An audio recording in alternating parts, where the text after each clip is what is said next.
Carole, est-ce que tu as un peu de temps? Je souhaiterais parler à quelqu'un. Mais bien sûr, ma belle, tout va bien. Émilie, tu sais que tu peux tout me raconter sans peur. Ah, merci, ça me rassure. Ça fait plusieurs semaines que je garde toute cette douleur au fond de moi sans pouvoir en parler à quelqu'un, de peur d'être jugée. Avant de continuer avec l'histoire, n'oubliez pas de cliquer sur la cloche de notification afin d'être notifié à chaque nouvelle histoire postée. Merci. C'est vrai que je ne t'avais pas encore raconté l'histoire de comment j'ai conçu mon fils. Alors, tout a commencé à l'époque où j'étais encore étudiante en faculté de lettres à l'université. J'étais en couple avec un ami à mon grand frère qui a fini par devenir l'amour de ma vie. Comme dans toute relation classique, les débuts étaient féeriques. Vu qu'il était professeur de lycée, il était financièrement indépendant, ce qui rendait les sorties et les petits cadeaux très fréquents. Jusqu'à ce que j'obtienne mon diplôme de licence, il me mettait toujours aux petits soins. Au fil du temps, il a fini par faire ses preuves auprès de ma famille. Et peu à peu, ma mère et mon père me laissaient passer le week-end chez lui. Et ça n'a pas tardé avant que je n'y prenne goût. Le fait de le côtoyer plus étroitement m'a fait me projeter dans la peau d'une femme au foyer. Tous les vendredis après les cours, je ne rentrais plus directement à la maison familiale. J'allais chez lui. Tout allait bien puisque j'avais carte blanche de mes parents.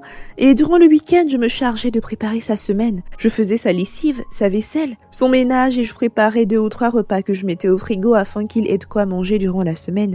D'ailleurs, je m'étais liée d'amitié avec sa voisine la plus proche, à qui je donnais certains repas traditionnels après cuisson, en guise d'amitié. Tous mes efforts semblaient être appréciés non seulement de mon copain, mais aussi de ses amis, qui désormais tous les samedis venaient manger chez lui des nourritures faites maison. Mais Émilie, tu filais le parfait amour. Pourquoi vous vous êtes-vous séparés?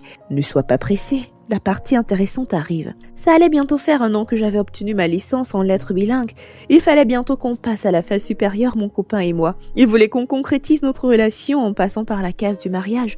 Mais le bémol était le fait que lui et moi ne pouvions pas nous marier sans que je n'obtienne un emploi stable. Mes parents y avaient mis un point d'honneur. Loin d'eux était l'intention de nuire à ma relation en posant une condition pareille. Ils avaient juste envie de me mettre à l'abri de la vulnérabilité financière à laquelle beaucoup de femmes font face dans leur ménage. Ce n'est qu'aujourd'hui que je comprends pourquoi. C'est ainsi qu'après avoir obtenu l'approbation de mes parents, Nicolas m'a fait inscrire en cours de préparation au concours auquel j'allais participer. Vu que le coût était un peu élevé, il a fait un premier versement au secrétariat de l'école. Il y a versé 50% des frais d'inscription en promettant de reverser le reste 1 mois plus tard. J'étais toute excitée à la vue de ce nouveau challenge qui se présentait à moi. J'allais devoir recommencer à lire énormément et à observer une discipline rigide pour assurer ma réussite. Et cette discipline s'est mise à avoir de l'effet sur la fréquence à laquelle j'allais voir Nicolas durant le week-end. Au lieu de tous les vendredis, j'étais obligée de réduire mes descentes chez lui à 2 vendredis par mois. Au départ, il n'y voyait aucun inconvénient, vu qu'il comprenait parfaitement le fait qu'il fallait que je me concentre pour réussir à mon concours. Mais peu à peu, à chaque fois qu'on parlait au téléphone, je ressentais une sorte de déception dans sa voix. Je me suis tout d'abord dit que c'était juste parce que je lui manquais et que tout irait mieux à la fin de l'examen. Puis tout à coup, il s'est mis à devenir de plus en plus distant. Je n'ai pas pu résister et je me suis décidée à lui parler afin de crever l'abcès. Il m'a rassurée en me disant que c'était juste la fatigue et le fait qu'il avait énormément de travail au lycée. J'ai laissé couler. 3 semaines plus tard, ce qui a attiré mon attention était le fait que le professeur de culture générale me fasse sortir de la salle en toute discrétion pour me faire savoir que la 2e tranche de mes frais d'inscription n'avait toujours pas été payée comme convenu. J'étais choquée. Pourtant, Nicolas et moi avions conclu qu'il était censé payer les frais 1 mois après la première tranche. En plus, il avait demandé à mes parents de ne pas se déranger financièrement pour les cours car il allait s'en charger. Plus tard dans la soirée, j'ai appelé mon copain pour savoir ce qui se passait, mais je n'ai pas pu le joindre au téléphone. Je me suis dit que peut-être c'était un problème de batterie et que j'allais réessayer plus tard. Il avait souvent l'habitude d'être scotché à son téléphone dès les 22h, donc j'allais rappeler vers cette heure-là pour qu'on puisse discuter calmement. Mais à ma grande surprise, il n'était toujours pas disponible. Je me suis inquiétée parce que ce n'était pas dans ses habitudes de ne pas être joignable à cette heure-là. D'habitude, à cette heure-là, il était plus posé. J'ai pris la décision d'aller voir chez lui le jour suivant. Il allait forcément être à la maison, c'était un dimanche. Une fois chez lui, j'ai sonné pendant près de 15 minutes sans que personne ne vienne m'ouvrir la porte. Curieux! Car il n'était que 8h du matin et c'était un dimanche, alors c'était impossible qu'il soit au travail. En plus, Nicolas n'allait pas souvent à la messe.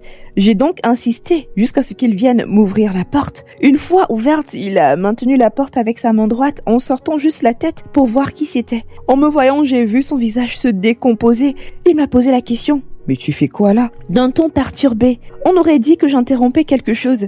Je lui ai répondu « Laisse-moi entrer au moins », en poussant la porte. Et là, je suis tombée sur la scène qui va changer le cours de ma relation. Tu te souviens de la voisine à qui j'offrais des repas? Elle était dans la maison, en petite tenue. C'était clair qu'ils avaient une aventure. Je n'ai pas supporté, j'ai fait une scène. J'ai créé un scandale.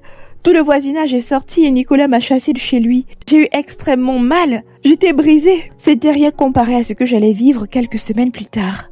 Pardon? Tu veux dire qu'il y a pire que le fait de se faire tromper, de découvrir et de se faire chasser de la maison de ton copain? Eh oui, j'ai découvert le fait que j'étais enceinte de Nicolas. Pas croyable! J'ai essayé de lui en parler, mais il m'a demandé froidement d'avorter. J'ai pas compris son attitude. Du coup, je me suis dit qu'en lui donnant un peu de temps pour digérer, il allait revenir à son sens. Mais ce n'est pas arrivé. Au contraire, un mois plus tard, j'ai appris par un ami interposé qu'il était désormais en couple avec la fameuse voisine. Tellement les événements de la semaine précédente m'avaient brisé que je n'avais plus de larmes à verser. J'ai pris mon courage à deux mains et j'ai annoncé ma grossesse à mes parents. Et contre toute attente, ils ont bien réagi. Ma mère m'a demandé comment Nicolas avait pris la nouvelle et je leur ai raconté ce qui s'était passé entre nous. Ils ont compati à ma douleur et m'ont consolé du mieux qu'ils ont pu. Ils m'ont conseillé de ne pas avorter. Et ils ont promis qu'ils allaient bien s'occuper de moi et que je demeurais leur enfant chéri. La semaine qui suivait, papa a payé la deuxième tranche de mes cours de prépa et j'ai continué d'étudier jusqu'à ce que l'examen arrive. Contre toute attente, malgré les bobos de grossesse et la douleur psychologique que je portais à cause des stigmas de ma rupture, avec Nicolas, j'ai réussi mon examen avec brio.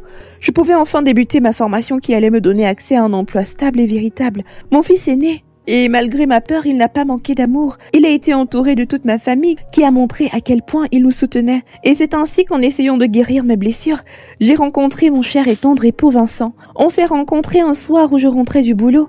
J'étais sur le point de démarrer ma voiture quand j'ai senti une légère secousse. C'était lui qui m'avait heurté par l'arrière en essayant de faire une manœuvre. Mais ce qui m'a agréablement surprise était le fait qu'il s'est excusé et qu'il m'a laissé une carte afin que je puisse discuter avec lui des modalités des frais de réparation. Sa manœuvre avait causé une égratignure sur la peinture de ma voiture et il voulait à tout prix se racheter. C'est ainsi qu'après avoir résolu ce petit problème, de fil en aiguille, nous nous sommes mis à parler de plus en plus. Nous avons fait connaissance et j'ai appris à découvrir l'homme merveilleux qui se cachait derrière ce conducteur un peu imprudent. À mon tour, je lui ai raconté mes secrets et mes blessures, surtout mes peurs pour l'avenir par rapport à l'amour. Il m'a rassurée en m'offrant son amitié sincère.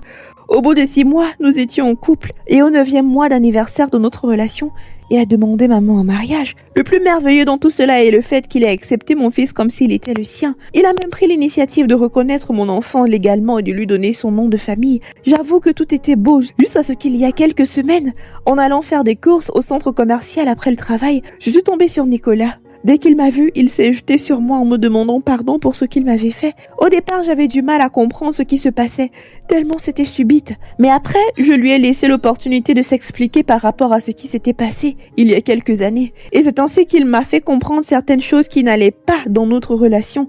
Ensuite, nous nous sommes remis à nous voir en cachette. Je dois avouer que je n'ai jamais cessé de l'aimer, en réalité. Tout ce que je ressentais après notre rupture, c'était de la douleur. Mais je ne l'ai jamais détesté. Aujourd'hui, je suis face à un dilemme. Il veut que je lui donne une autre chance en retournant en couple avec lui. J'espère que tu l'as envoyé balader. Non, c'est pourquoi je t'en parle aujourd'hui. Dis-moi, à ma place, qu'est-ce que tu aurais fait ?